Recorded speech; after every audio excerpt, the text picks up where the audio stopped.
नमस्कार। आज हम हैं अखिलेश यादव जी के साथ और ये अपने उम्मीदवारी रखते हैं निर्दलीय अररिया संसदीय क्षेत्र से। आपका स्वागत है सर। धन्यवाद आपका। बहुत बहुत धन्यवाद कि आप बात करने आए हैं हमसे और मैं आपको बताऊंगा, जो आप पूछेंगे उसका जवाब देंगे हम। चलिए सर, आप काफ़ी शिक्षित हैं, बैकग्राउंड भी आपका जन कल्याण के लिए है और नेचुरल ग्राउंड पे आप हैं। मन में प्रश्न ये आता, आखिर बिहार का विकास छोड़िए, अपने अररिया का विकास कैसे होगा? बिल्कुल, देखिए, ये बहुत मतलब वेग प्रश्न है। जब आप पत्रकार हैं तो यही इसी धरती में रेणु जी जन्म लिए थे। उन्होंने एक उपन्यास लिखा था मैला अंचल, उसको देखिएगा जाके। उसमें जो पात्र हैं आज भी वो पात्र अररिया के गांव में आपको मिल जाएगा। हमारे साथ कुछ विद्वान प्रोफेसर आए थे, सुधार्थी आए थे, बीबीसी के पत्रकार आए थे, उनको मैं रेणु के गांव लेके गया था। और वो जब वो गए थे वहाँ, तो उनका यही प्रतिक्रिया था कि अखिलेश, यहाँ पे रेणु के सारे पात्र मुझे दिखाई दे रहे हैं। इसका मतलब वो 50 के दशक में लिखी गई एक किताब है और आज 70 वर्ष लगभग हो गए और 70 वर्ष के बाद हम वहीं के वहीं हैं। कुछ रोड ज़रूर बन गए, हाईवे चले गया, इधर से बिजली आई है, लेकिन जो बाकी चीज़ें हैं, जो आम जन है, जिसको हम 90% जनसंख्या कह सकते हैं या 95% कर सकते हैं, वो वहीं का वहीं रुका हुआ है, क्योंकि अररिया को कोई नेतृत्व नहीं मिला। लोग जनप्रतिनिधि मिले होंगे, मतलब जैसे विधायक सांसद मिले होंगे, वो विधायकी सांसदी की नौकरी कर लिए, अपना टेन्योर पूरा किए।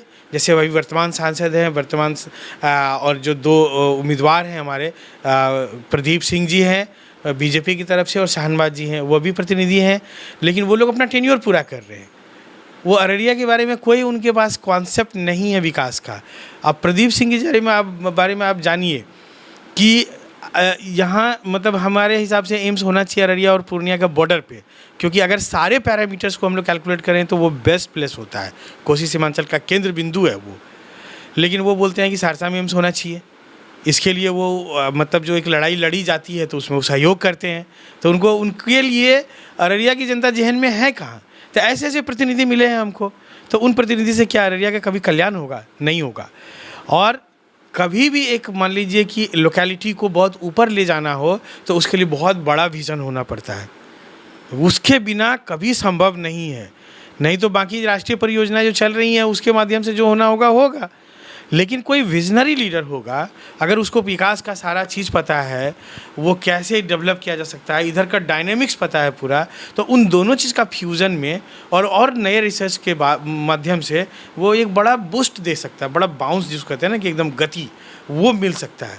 लेकिन वो है, किसी भी आप गिना दीजिए, हमारे मतलब विधायक हैं, फारबिसगंज के विधायक हैं, रानीगंज के विधायक हैं, नरपतगंज के विधायक हैं, सिकटी के विधायक, किसमें ऐसा मतलब हुनर है बताइए? वो केवल एक सीट जो है ना, मतलब विधानसभा में, लोकसभा में, जैसे यहाँ पे हम लोग एक सीट अभी कवर किए हैं चौकी पे, ठीक है, वैसा ही वो एक सीट है जिस पे वो कवर किए हुए और कुछ नहीं करते हैं वो। नेशनल मीडिया जब दिल्ली में कोई प्रोग्राम करती है तो वहाँ जो दर्शक होते हैं, वहाँ दर्शकों में बहुत ज़्यादा लोग अररिया के लोग खड़ा दिखाई देते हैं। एक हमारे प्रतीक त्रिवेदी जी का प्रोग्राम न्यूज़ 18 का हुआ था, उन्होंने अपने प्रोग्राम में जिक्र किया कि अररिया और खगड़िया, यहाँ के लोग तो बहुत सादे हैं, यहाँ का लेबर का पलायन रेट बहुत ज़्यादा है। तो आपसे एक प्रश्न है सर कि मान लीजिए आप अगर आते हैं तो जनता को क्या देंगे? आपके पास क्या ब्लूप्रिंट रोड मैप डेवलपमेंट का है? ये बहुत तगड़ा ब्लूप्रिंट है और ये मेरे दिमाग में कब घुसा, जब कोविड आया था तो मैं अपने फ़ोन नंबर जारी किया था आप ही लोगों के माध्यम से, पेपर के माध्यम से। वो 20 बार मैंने सोशल मीडिया में और प्रिंट मीडिया, इलेक्ट्रॉनिक मीडिया, हर जगह उसको मैंने जारी किया। आप मेरे पास प्रमाण है उसके। लेकिन उस समय में क्या स्थानीय सांसद विधायक अपने नंबर मीडिया के माध्यम से जारी किए थे? नहीं किए थे। इसी लोकेलिटी कोसी सीमांचल के सांसद विधायक के फ़ोन रिकॉर्ड हैं जिसमें वो बताते हैं कि मैं क्या करूँगा, कोविड है। लेकिन उस दैट टाइम, उसी समय में हम लोग ग्लोबली कोविड में लोगों की मदद कर रहे थे। जब ये डेटा शुरू किए काम करना तो मुझे फ़ोन आने शुरू हो गए मज़दूरों के, छात्रों के। तो सबसे ज़्यादा मजदूर इधर बिहार, उड़ीसा, बंगाल ये 3 यूपी, ये 4 स्टेट के मजदूर सबसे ज़्यादा फंसे थे दिल्ली में और सूरत में, बॉम्बे में, इधर उधर। तो मतलब लाखों लाख मजदूर फंसे थे, करोड़ों मजदूर उस समय में पैदल चले 1500-1000 किलोमीटर। तब मेरे दिमाग में आया कि जब कभी मैं जनप्रतिनिधि बनूंगा तो मैं एक तगड़ा रोड मैप लेके आऊँगा और इसको मतलब इमीडिएटली 4 साल 3 साल के प्रयास में हम जितना जल्दी शार्प डिक्लाइन हो सकता है वो करेंगे। और इसके लिए मेरे पास शानदार रोड मैप है, मैं यहाँ स्वरोजगार सृजित कर सकता हूँ। मेरे पास आइडिया है जो कृषि आधारित आइडिया है, स्मॉल इंडस्ट्री आधारित आइडिया है, सर्विस सेक्टर को यहाँ बढ़ावा दे सकता है, टूरिज़्म को बढ़ावा दे सकता है। बगल में मेरा नेपाल है और बगल में हमारा बंगाल है जो नॉर्थ ईस्ट को कनेक्ट करता है, तो हम टूरिज़्म को एक यहाँ हब सेंटर बना सकते हैं। तो मतलब सो मेनी वेज। और ये मक्का का एक बड़ा जिसको बोलते हैं ना कि गोल्डन क्रॉप, एक नाम दिया गया है, मतलब उसको हम लोग गोल्डन क्रॉप बोलते हैं कि वो गोल्डन कलर का होता है और मक्का है। तो उससे आधारित बहुत सारे, जैसे स्टार्च फैक्ट्री यहाँ बनना था, नहीं बन पाया, उसमें कुछ इश्यूज हुए, फिर से उसको रीओपन कराना। तो जो हमारे जनप्रतिनिधि है वो क्या करते हैं, वो बस कार्यालयों में जाके अपना कमीशन करते हैं। इसीलिए वो कभी भी जनता की तरफ से अधिकारियों के पास खड़े नहीं हो पाते हैं, उनकी तरफदारी नहीं कर पाते हैं। तो इनका इकबाल नहीं है। अगर जनता चुनती है तो वो जनता समझिए जैसे कालिदास के बारे में हम लोग पढ़े ना, जिस डाल पे खड़े हैं उसी को काट दो। तो जनता वैसे ही कर रही है, अपना भविष्य खुद काटती है ऐसे प्रतिनिधियों को चुन करके। जनता को फिर कैसे जगाएंगे आप? यही जगाने तो आ गए हैं हम, और आप सुनने आ गए हैं। देखिए जनता तो जाग रही है, नहीं तो मान लीजिए पिछली बार हम आए थे तो हमको 2-4 पत्रकार भी सुनने नहीं आते थे। कल मान लीजिए छापे नहीं छापे, चलाए नहीं चलाए, उससे मेरा मतलब नहीं है, लेकिन 40-50 पत्रकार सुनने आए।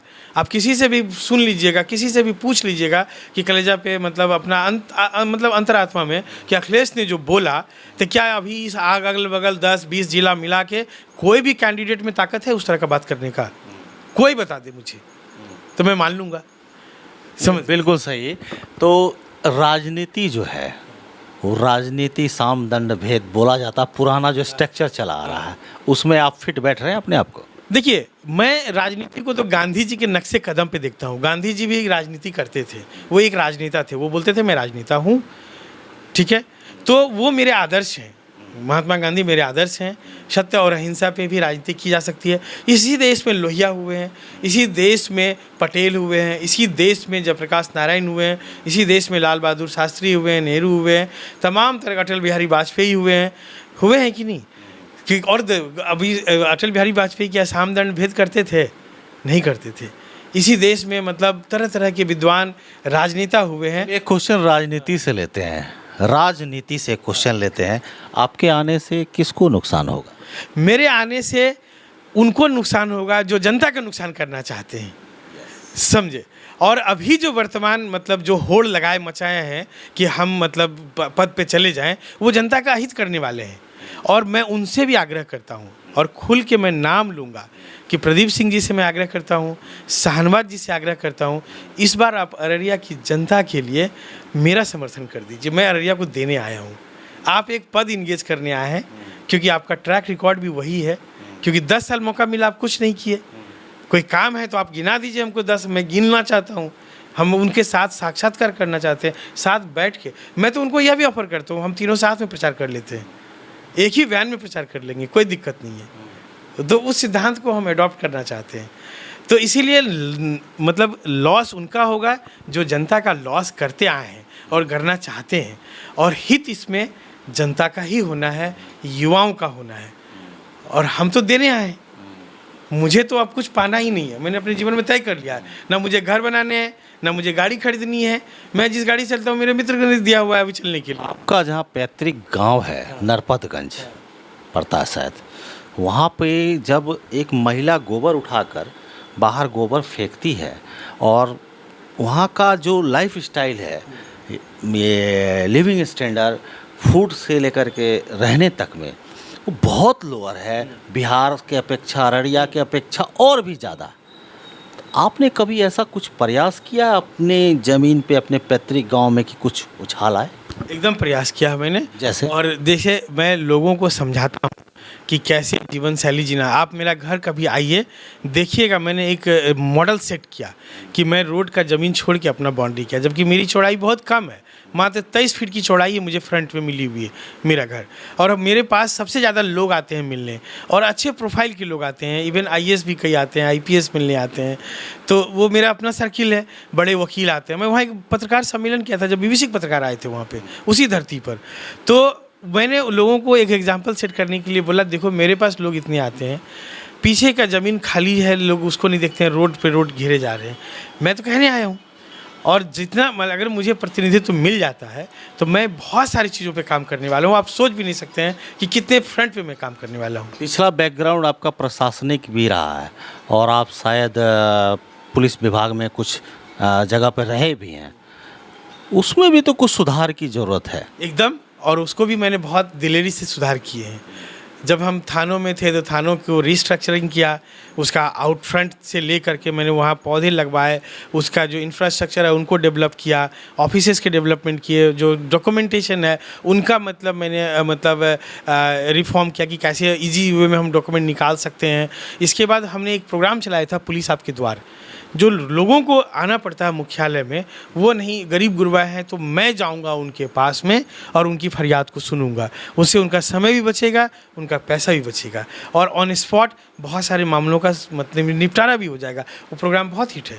चलिए, आपसे मिलकर बहुत खुशी हुई, और आप ये यंग लग रहे हैं। शायद ऊपर वाला चाहे तो आपकी जो मनोकामना पूर्ण हो। हाँ, बोला जाए। मतलब आपके मन से मैं सबसे पहले अररिया वासियों को प्रणाम करता हूँ, और यहाँ मतलब अररिया सहित पूरे भारत के युवाओं को मेरा बहुत बहुत प्यार है। दो मैं अपील करूँगा। पहली अपील मेरी ये है अररिया वासियों से कि आप मुझे वोट करें ना करें, उससे बहुत मेरे को फ़र्क नहीं पड़ता है, लेकिन एक सबसे बड़ा जो मेरा अपील है, मैं चाहता हूँ कि अररिया के हर घर के छात्र, युवा मेरे संपर्क में आए, मेरा मार्गदर्शन प्राप्त करें और अपने करियर को संवारें। दूसरा अपील है मेरा कि आप वोट देते समय में उम्मीदवारों का व्यक्तित्व परीक्षण जरूर कीजिएगा। छाप पे, पार्टी पे, नेता पे, पैसा पे, जाति पे, धर्म पे वोट मत कीजिए। पूरे भारत के लोकतंत्र को एक आवाज़ देने का मौका मिला है आपको कि हम उम्मीदवार चुनते हैं, हम पार्टी का एजेंट नहीं चुनते। धन्यवाद। ये थे हमारे अखिलेश यादव जी, जो निर्दलीय रूप में अररिया संसदीय क्षेत्र से चुनाव लड़ रहे हैं, और इनके काफ़ी सादे उम्मीद हैं, रोड मैप है, और जैसा कि आपने देखा, आगे चलते हैं, जनता मालिक है। धन्यवाद।